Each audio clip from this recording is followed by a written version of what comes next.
Selamat pagi, bertemu kembali dengan Ibu Diah Aromsasi dalam pelajaran ekonomi. Hari ini kita akan melanjutkan pelajaran mengenai kertas kerja 10 kolom dengan menggunakan metode HPP. Yang perlu kalian ketahui dan kalian ingat adalah untuk AJB HPP-nya kalian siapkan lebih dahulu. Kita pakai contoh soal yang kemarin karena menurut saya berkesinambungan dan bisa dipakai ya. Untuk HPP seperti ini, kemudian siapkan juga kertas kerjanya. Kertas kerjanya sama dengan yang rugi laba kemarin ya. Adapun cara pengerjaannya pun juga sama ya. Ini mudah. Yang penting kalian mempersiapkan terlebih dahulu. Nah, kemudian ini setelah kalian siapkan seperti ini, Budiah tidak akan menghapus semuanya ya. Jadi perhatikan, Budiah tidak akan menghapus semua yang ada di dalam kertas kerja ini karena kertas kerja ini sebenarnya hampir sama dengan yang rugi laba yang sudah saya jelaskan panjang kali lebar di pertemuan yang lalu. Tetapi ini masih bisa dipakai dengan sedikit perubahan menyesuaikan dengan metode HPP yang akan kita pakai. Nah, langkahnya adalah seperti ini ya. Ini saya besarkan sebentar. Untuk bagian neraca kalian lihat terlebih dahulu ya. Terus kemudian ini di bawah ikhtisar rugi laba kalian bisa perhatikan ini ya. Ini akan saya tambahkan insert row dulu ya. Caranya seperti ini. Karena nanti perubahannya hanya sedikit saja di poin ini ya. Saya nggak akan menerangkan semuanya. Mengapa? Karena kalau kita lihat dalam AJP ini semuanya itu sama ya. Yang B, C, D, E, F itu sama ya. Kemarin kan udah tak terangke, makanya videonya itu memang harus kamu lihat satu persatu. Kalau enggak ya kamu enggak akan mudeng ya. Namanya akuntansi aja siklus ya. Oke, itu. Oke, nah sekarang yang berbeda kan kemarin udah saya jelaskan hanya di poin A karena di poin HPP-nya ya. Maka nanti saya akan hanya sedikit mengubah di sini aja. Ya, itu maksudnya saya tetap bisa pakai kertas kerja ini ya. Nanti jumlahnya yang sedikit berbeda. Nah, sekarang langkah berikutnya adalah saya akan copy yang ini ya. Mengapa seperti itu? Karena saya membutuhkan jumlah HPP yang ada di sebelah debit ataupun kredit ya. Oke, ini HPP-nya. Nah, kemudian ya perhatikanlah ini memang akhirnya kolomnya hilang karena value. Nah, saya akan menghapus yang tidak terkait dengan HPP ya. Ingat, karena saya membutuhkan jumlah HPP-nya saja ya. Ini saya del dulu yang tidak sesuai dengan HPP, saya del. Ya, ini tidak berhubungan dengan HPP, saya del. Ini juga ya. Oke. Nah, perhatikan lagi ya anak-anak. Untuk B, C, D, E, F sekali lagi. Ini tadi sama dengan ketika kita memakai ikhtisar rugi laba. Dan mulai B, C, D, E, F ini kan tidak terkait dengan HPP, ya kan? Maka ini bisa tak hapus semua. Oke, tidak berpengaruh kan ini tak hapus semua. Set ya. Oke. Kemudian ya, dari hal ini kita jumlahkan ya, sum. Ini juga sum ya. Oke. Loh Bu, kok jumlahnya tidak sama? Padahal yang di atas sama. Ya iya, nggak sama. Mengapa? Karena ada bagian B, C, D, E, F itu kan itu yang sama kita del, tapi di bagian A itu ada yang juga kita del ya. Ini tadi kita lihat contoh persediaan akhir, awal, pembelian, retur, potongan pembelian kan kita del semua, maka otomatis di sini jumlahnya enggak bakal bisa sama. Tolong dipahami ya. Nah, sekarang kalau kalian sudah tahu ya bahwa tadi yang berubah adalah untuk yang poin A saja, oke. Sedangkan B sampai F itu kan tidak berubah dan debit kreditnya sama. inilah mengapa saya tidak menghapus semuanya, ya kan? Justru B, C, D, F yang sudah pernah kita kerjakan karena ini tidak mengakibatkan perubahan sama sekali, makanya ini tidak tak ganti, ya. Saya hanya menyisipkan beberapa baris saja. Kuwi maksudku seperti itu, ya. Oke, nah sekarang kita lanjutkan. Setelah kita dari AJP HPP ini kita ketahui jumlah debit dan kreditnya, di mana debit 58.874.000, sedangkan kredit 41.303.000 ini, ya, ini tinggal bisa kita linkkan saja atau kita copy paste jumlahnya di bagian kertas kerja. Tetapi caranya adalah untuk ikhtisar rugi laba ini kita ganti menjadi HPP. Loh Bu, kenapa kok harus diganti jadi HPP? Lah iyalah karena kita sekarang mengerjakan kertas kerjanya itu dengan menggunakan metode HPP. Paham nggak? Kudu paham ya. Oke. Nah, kemudian masuk di form AJP-nya. Ini kan tadi ikhtisar rugi laba toh. Otomatis jumlah ini sudah berubah harusnya. Nah, caranya adalah mudah saja. Ini kamu lihat AJP bagian debit dan kredit, ya kan? Untuk HPP-nya tadi, debitnya berapa? Kita ganti. Gantinya sesuai yang ada di AJP ini. Oh, di debit ini ya. Di debit ternyata jumlahnya 58.874. Jebret, ya. Langsung mengganti di sini, ya. Ya, ini ya, perhatikan langsung ganti di sini ya. Lalu perhatikan, ini kan tadi 39 ini kan angkanya ikhtisar rugi laba, otomatis itu enggak kepake. Karena kita udah pakai metode HPP kita ngerjakannya. Lah maka bagian kredit AJP HPP-nya berapa? Nah, kita lihat di kolom AJP ini. Bagian kreditnya ternyata 41303. Nih, lihat ya, kredit. Oke, 303. Ini sudah ada perubahan. Oke, mudah ya. Ini untuk HPP-nya. Ya, oke. Sekarang kita lihat jumlah terakhirnya dulu ya. Belum sama, ya otomatis belum sama karena ada bagian di A yang belum kita ubah. Ya, karena yang kita ubah kan ini masih HPP. Yuk, sekarang kita lihat AJP lagi yang bagian A. Ya. Nah, ini persediaan akhir dan persediaan awal kan tidak berubah karena ini ada di kolom ikhtisar rugi laba yang kemarin, ya kan? Nah, sekarang perhatikan yang ini aja. Pembelian, ya. Ternyata pembelian ada angka 20.500 di bagian kredit. Ngerti tak? Pembelian kredit 20.500. Maka kita ke kertas kerja dulu. Kita cari bagian pembelian. Nih, pembelian, ya toh? Terus tadi di bagian kredit AJP.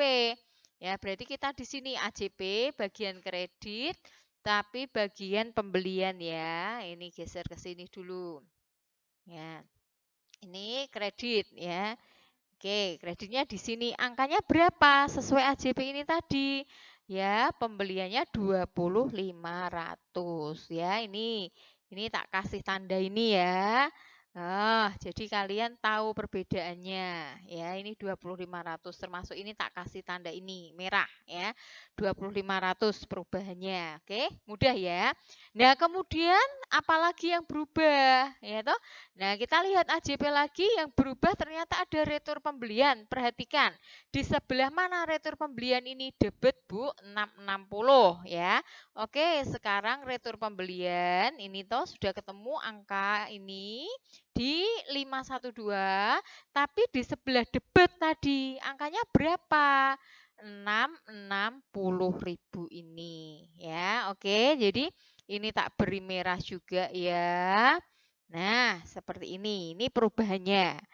Ngerti ya? Terus kita lihat lagi retur pembelian sudah. Lalu di sini ada satu komponen lagi potongan pembelian. Di sebelah debit nominalnya 1.096.500 ya. Ini potongan pembelian di sebelah debit. Ini 1.096.500 jebret ya. Langsung ngeling di sini saya buat seperti ini. Oke, ya mudah. Nah, selesai nih 1096.500 ya. Sekarang kita oke, nominalnya 1096.500.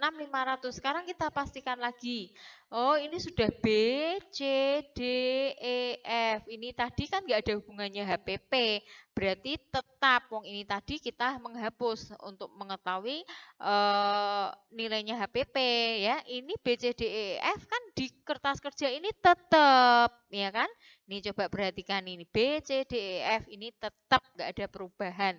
Kesana-sananya juga itu nggak ada perubahan ya. Nah, kemudian setelah kita melihat bahwa yang A ini semua sudah masuk di kertas kerja, komponen dari HPP, nah berarti sekarang kita fokus di kertas kerjanya saja ya. Nah, fokusnya juga hanya di yang saya beri merah-merah tadi. Ya, ternyata setelah ditambahkan beberapa row ini kan nggak kepake. Supaya ini nggak membingungkan, ini saya delete aja. Oke ya, tak delete, ben ngerti. Nah, sekarang anak-anak tolong perhatikan ya, ini coba perhatikan jumlah yang ada di kolom AJP ini, ya kan? Jumlahnya ternyata ke bawah sekarang sama, ya kan? Kalian perhatikan tadi nggak sama ya, tapi sekarang ini sama. Kenapa ya kok bisa seperti itu ya? Kok bisa sama 118,623? Ya karena yang terkait dengan HPP semuanya sudah masuk.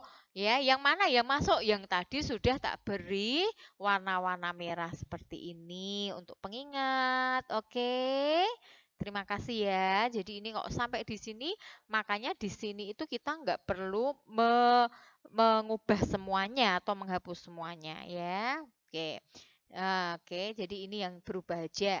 Nah, sekarang kalau sudah ya, kamu perhatikan ini ya, kita akan mengisikan di NSD. Lah, kenapa kok kita perlu mengisikan di NSD?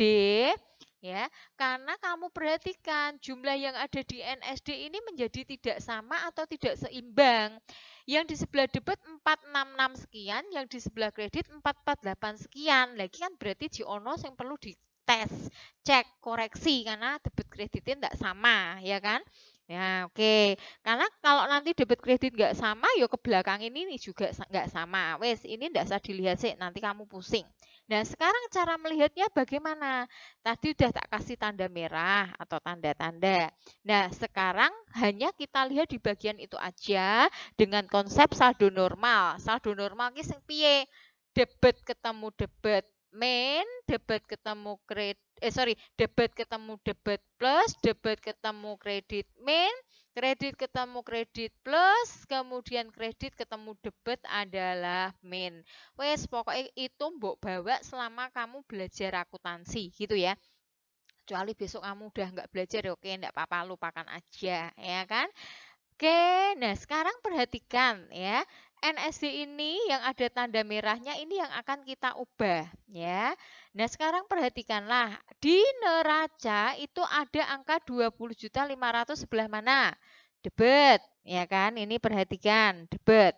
Nah, kemudian di sebelah AJP ada angka berapa ini? 20.500, tapi di sebelah mana? Kredit. Nah, ini debit ketemu kredit berarti bagaimana? Dikurangi. Nah, debit 20.500.000 dikurangi kredit 20.500.000 mestinya berapa? 0. Ya toh, rak percaya yuk dilihat yuk. Ini debit 20.500.000 dikurangi kredit 20.500.000 hasilnya adalah 0. Rak ono ongkone ya, habis. Oke. Nah, sekarang perhatikan ini yang ada merahnya lagi nih ya.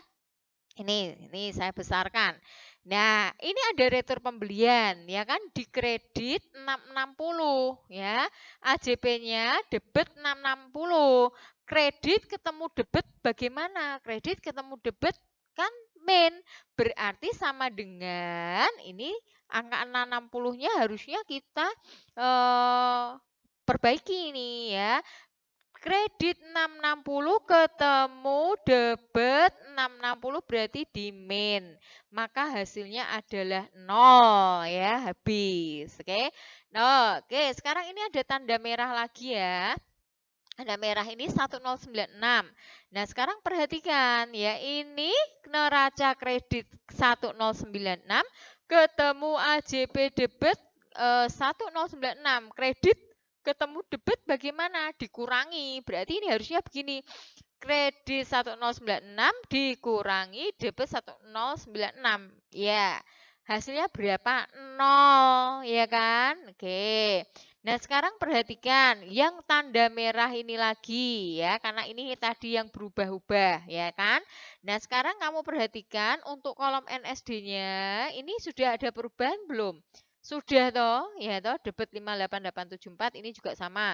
41303 di kredit, kreditnya ini juga sama. Berarti sebenarnya ini linknya sudah benar ya kan? Karena saya memang bikinnya link. Nah, sekarang perhatikan anak-anak semuanya. Ya, ini bagian NSD yang sudah dibetulkan dari angka-angkanya. Perhatikan jumlah debit kreditnya sama atau tidak?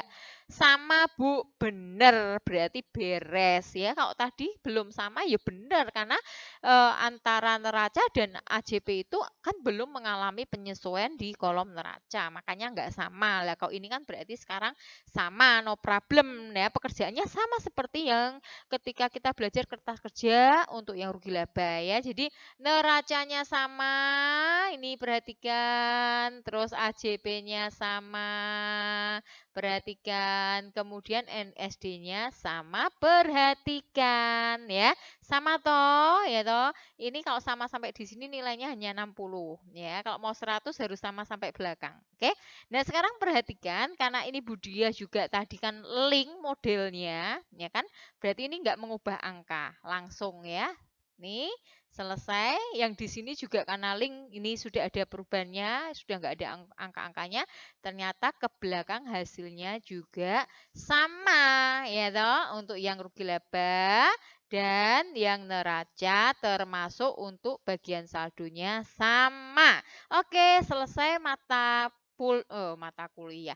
Mata pelajaran untuk akuntansi ya ekonomi yang kelas 12 ini mengenai kertas kerja model HPP atau metode HPP. Jadi pengerjaannya sama, tetapi yang membedakan adalah di sini ya. Ini harus muncul HPP. Lah HPP-nya seperti apa? Dicari dulu dari kolom ayat jurnal penyesuaian dengan model HPP. Dan karena untuk HPP ini komponennya banyak, saya ingatkan lagi, yaitu persediaan awal, pembelian, beban angkut pembelian, retur pembelian, potongan pembelian, dan persediaan akhir. Ini ya, ini tak beri penegasan persediaan akhir. Otomatis ini harus kamu cek dulu semuanya, masuk di bagian yang AJP ini juga ya. Ini sudah saya beri tanda-tanda seperti ini. Silahkan kalian pelajari dari buku lainnya atau sumber lainnya. Jadi, kalau kalian mengerjakan 10 kolom seperti ini, ya dengarkan, ini baru nilainya 100 ya. Oke, berat banget ya dapat 100 ya. Tapi saya juga nggak nilai hanya dari hasil akhir sih, proses ya. Oke, itu saja yang ingin saya sampaikan. Pada intinya kertas kerja ini ya kolom neraca saldo, kemudian AJP, neraca saldo disesuaikan, rugi laba, dan neraca cocok ya. Dan ini saldonya juga sama. Oke, terima kasih. Tetap semangat. Kalau kalian dapat kesulitan itu wajar, namanya juga kehidupan ya. Kalau banyak cucian itu kan namanya laundry. Oke, thank you ya. Tetap semangat, tetap belajar. Semoga apa yang saya terangkan ini tetap bisa masuk di pikiran kalian dan pemahaman kalian sehingga kalian tetap bisa belajar dengan baik, memperoleh ilmu yang baik meskipun dalam pembelajaran jarak jauh. Oke, terima kasih. Sampai jumpa di video pembelajaran yang berikutnya. See you.